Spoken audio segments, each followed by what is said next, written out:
वो धर्म जो लोगों को जन्म के आधार पर ऊंच और नीच बनाए, क्या ऐसे धर्म की हमें जरूरत है? तो फिर हम ऐसा गौरवशाली धर्म जो हमारे महापुरुषों का, हमारे पूर्वजों का धर्म था, बौद्ध धर्म, हम सब लोग उसकी तरफ जाने वाले हैं और इसकी शुरुआत हो चुकी है।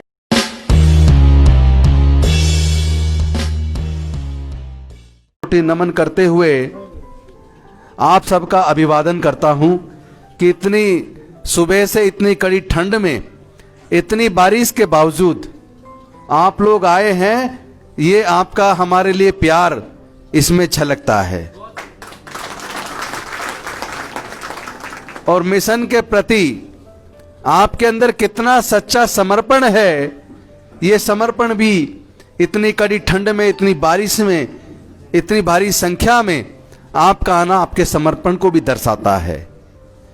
अभी कुछ देर पहले विजेंद्र सिंह जी बोल रहे थे, वो बहुत सीनियर आईपीएस ऑफिसर रहे, उत्तर प्रदेश, पूरे प्रदेश के additional director general of police रहे, यानी पूरे उत्तर प्रदेश, मिनी इंडिया, पूरे उत्तर प्रदेश के मतलब लाखों पुलिस के कर्मचारी और अधिकारी जिनके अंडर में रहे हों, और उनका इतना सुंदर स्टडी, जो उनका वक्तव्य था बेस्ड ऑन ट्रूथ, सच्चाई पे आधारित, पूरे भारत के संविधान, पूरे इतिहास को उन्होंने अपने सिविल सर्विसेज के एग्जाम में पढ़ा होगा, उसके बेस पर उन्होंने बड़े अच्छे से तथ्यों को रखा।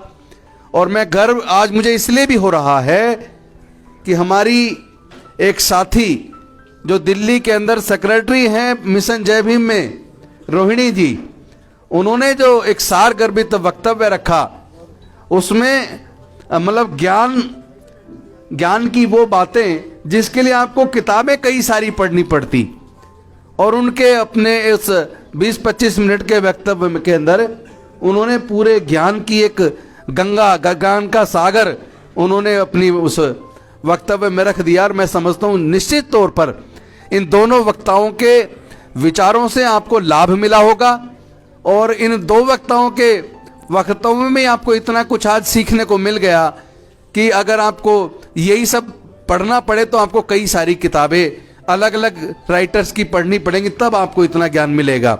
इसलिए आज आपको ज़्यादा और ज्ञान नहीं देंगे, क्योंकि जितना डाइजेस्ट हो सके उतना ही ज्ञान देना चाहिए। तो हम तो बोलते ही रहते हैं आपके बीच में, बाद में बोल लेंगे, लेकिन आज एक तरफ तो जो हमारे समाज के वीर योद्धाओं की वीर गाथा, जिसको सरकारों ने, जिसको इतिहास में दफन कर दिया था, उस भीमा कोरे गांव के 203 साल पहले 1818 में किस कदर हमारे समाज के वीर योद्धाओं ने 28,000 की पेशवा सेना को धराशायी कर दिया 24 घंटे के अंदर। इससे यह साबित होता है, आपने बेशक हमें शस्त्रों से दूर रखने का प्रयास किया हो, बेशक आपने हमें शिक्षा से दूर रखने का प्रयास किया हो, लेकिन जब जब मौका मिला हमारे लोगों ने इतिहास लिखने का काम किया। जब मौका मिला तो डॉक्टर बाबा साहेब अम्बेडकर ने भारत का संविधान लिख दिया, और जब मौका मिला जोगिंदर नाथ मंडल जी ने पाकिस्तान का संविधान लिख दिया। जब मौका मिला तो हमारी एक बहन ने आईएएस में टॉप कर दिया, और फिर दोबारा मौका मिला तो हमारे एक भाई ने सिविल सर्विसेज में टॉप कर दिया, हमारे एक भाई ने सीबीएसई में 500 में से 500 नंबर लाके पूरे भारत को टॉप कर दिया, और हमारे एक बच्चे ने जेईई मेन के अंदर पूरे भारत कर दिया। इसका मतलब हमारी योग्यता पे प्रश्न चिन्ह मत लगाना। हमारे लोगों में काबिलियत कूट कूट के भरी है, और ये काबिलियत ज्योतिबा फूले, सावित्री भाई फूले से होते हुए कबीरदास, उनसे भी पहले संत कबीरदास, संत गुरु रविदास, उनकी वाणी को देखिए। मतलब उस वक्त जब लोग बोलने की हिम्मत नहीं कर सकते थे, उस वक्त ये कह देना, पाथर पूजे हरी मिले तो मैं पूजूं पहाड़, ताते तो चाकी बली पीस खाए संसार। मतलब इतनी सच्चाई उनके शब्दों में थी कि भैया मेहनत करोगे तो कुछ तरक्की पा जाओगे, और वरना पत्थरों से टकरा टकरा के मर जाओगे। ये मैंने अचानक बोल दिया, देखो बन गया। इसे कहते हैं कि जब मन में सच्चाई हो तो शब्द तो अपने आप बन जाते हैं। मुझे बड़ी खुशी है कि आज फातिमा शेख जी को, जिनको हमारे इतिहास ने, हमारी देश की सरकारों ने भुला दिया, शायद फातिमा शेख ना होती और सावित्रीबाई फुले का साथ ना देती तो शायद 1 जनवरी 1848 को सावित्रीबाई फुले देश की महिलाओं के लिए पहला स्कूल ना खोल पाती। तो इस मौके पर मैं सावित्रीबाई फुले जी को भी नमन करता हूं, फातिमा शेख जी को भी नमन करता हूं। और एक और इतिहास के पन्ने जब आप खोलते हैं तो बहुत सारे स्वतंत्रता सेनानियों की सरकारों ने स्कूलों में पढ़ाने का काम किया है, लेकिन जब कोई हमारे समाज का योद्धा सामने होता है तो उसके इतिहास को दबा दिया जाता है। आपको याद होगा जो अमृतसर के अंदर जलियांवाला बाग के अंदर जनरल डायर ने जिस तरीके से हमारे समाज के हजारों लोगों का कत्लेआम किया, उस वक्त छोटा सा एक बच्चा उधम सिंह जिसके माँ बाप भी उसमें मारे गए, लेकिन उसने संकल्प किया कि एक दिन मैं इसका बदला जरूर लूंगा। जब वो बड़ा हुआ, कई देशों से गुजरता हुआ, लंदन जाकर जनरल डायर की उन्होंने हत्या करके बदला लेके दिखाया कि भारत के अंदर अगर हमें कितना ही दबा लो फिर भी हमारे समाज के लोगों में जो जज्बा है अपने देश के लिए, अपने गौरव को, अपने गौरवशाली इतिहास को तैयार करने का, वो उन्होंने उधम सिंह जी ने वहां जाके बदला लेके दिखा दिया कि योद्धाओं में भी हमारा कोई मुकाबला नहीं है। और इसी कड़ी में जीजाबाई, आप इनके बारे में कम जानते होंगे, शिवाजी महाराज की माता जी थी, उनकी कम उम्र में उनके पति की डेथ हो गई और किस तरीके से उन्होंने अपने माँ बाप के यहाँ जाकर किस तरह एक वीरांगना की तरह, एक मजबूत योद्धा की तरह अपने राज्य को भी सुरक्षित किया और शिवाजी महाराज को तैयार किया, उनको ट्रेनिंग दी।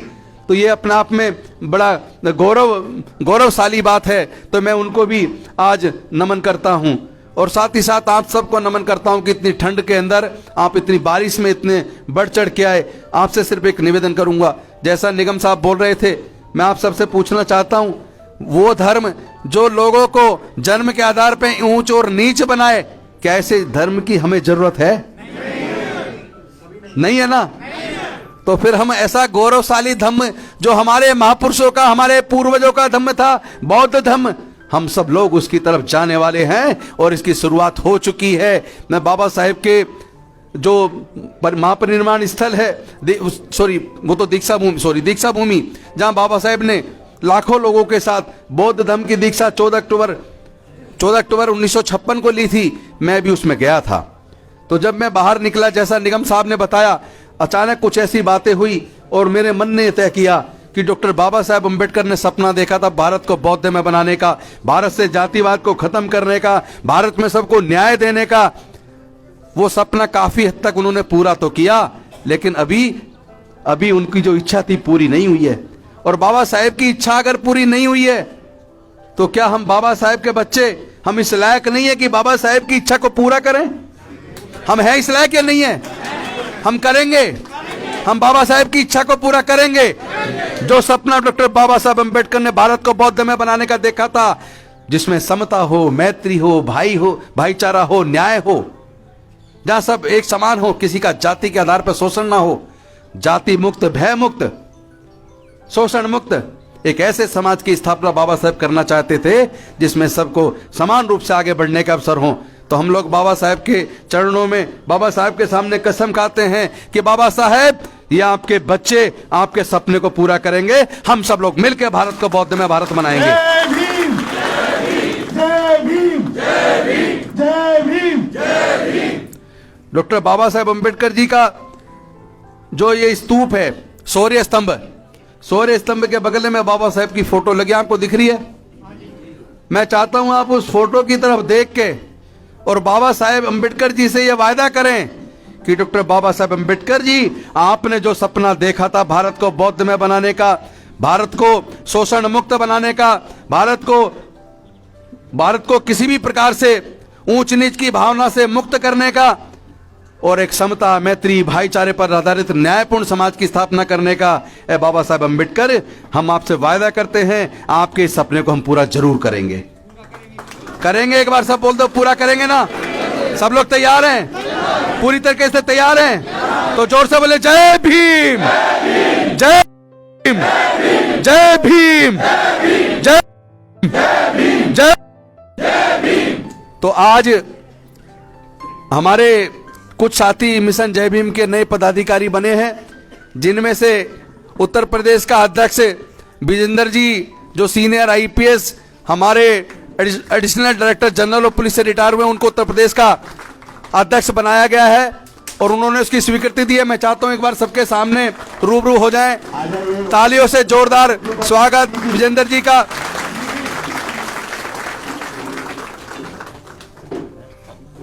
डॉक्टर सोनू जी आ जाइए, लेडी हार्डिंग में हैं, उत्तर प्रदेश से हैं, गोरखपुर से। वो उनकी टीम में जनरल सेक्रेटरी हैं उत्तर प्रदेश के मिशन जय भीम के। इनका वहां पे हाईवे के ऊपर इन्होंने हॉस्पिटल भी बनाया है और बहुत ही जुझारू कर्मठ हैं। जब से आंदोलन चल रहा है किसानों का, तब से लगातार मुफ्त में अपनी टीम के साथ वहां सेवा देने का काम कर रहे हैं। ब्रजेश माथुर जी पीछे खड़े हुए, वहीं से कोई बात नहीं, हाथ हिला दो। वो उत्तर प्रदेश के सेक्रेटरी बनाए गए हैं, अभी सिविल सर्विसेज की अपनी तैयारी कर रहे हैं। लेकिन मुझे पता है हमारे एक से एक काबिल योद्धा तैयार हो रहा है। आने वाले समय में बाबा साहब का सपना ये पूरी टीम मिलकर पूरा करेगी।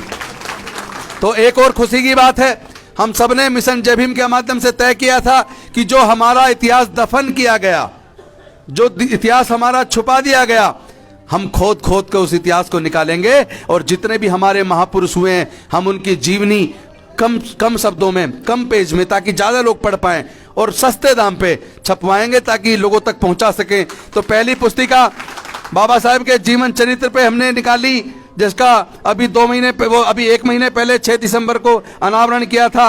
आज माता सावित्रीबाई फुले का बर्थडे है। आज उनके जीवन के ऊपर, उनके जीवन संघर्ष पे हमने उनका पूरा जीवन संघर्ष उस किताब के अंदर है। वो किताब आज हम उसका अनावरण करने वाले हैं। और आने वाले समय में बाबा साहब कैसे बने, केवल अपने दम पे अकेले नहीं बने, उनके पीछे किसी की कुर्बानी रही है। वो है माता रमाबाई। फरवरी में उनका बर्थडे होता है। फरवरी के अंदर माता रमाबाई के जीवन के ऊपर भी किताब आने वाली है।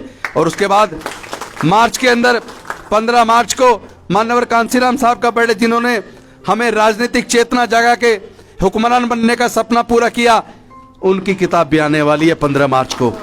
फिर अप्रैल के अंदर ज्योतिबा फूले, फिर उसके बाद जो भी महापुरुषों के जन्मदिन आते रहेंगे, हम लोग अपने इतिहास को खोज खोज के निकाल रहे हैं। उनके ऊपर लिखने का काम मोहनदास नेमिसराय जी करने, एक बार खड़े हो जाएंगे। और भी कुछ राइटर हमारे जो अच्छे राइटर हैं वो तैयार हो गए। वो कह रहे हैं कि हम भी आपको मदद करेंगे, हम भी लिखने में अपनी भूमिका निभाएंगे।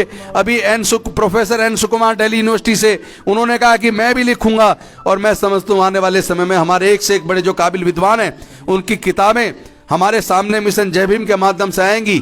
और मैं समझता हूं ये गौरवशाली क्षण है, ये गौरवशाली क्षण है कि ये मौका हमें मिला है। हम बाबा साहब के सपने को भी पूरा करेंगे, भारत को बौद्ध में बनाने का, और साथ ही साथ अपने समाज के महापुरुषों के इतिहास को निकाल के उनकी किताबें भी समाज के बीच में सस्ते दाम पे लाने का हम लोग काम करेंगे। ऐसा हमने संकल्प किया है।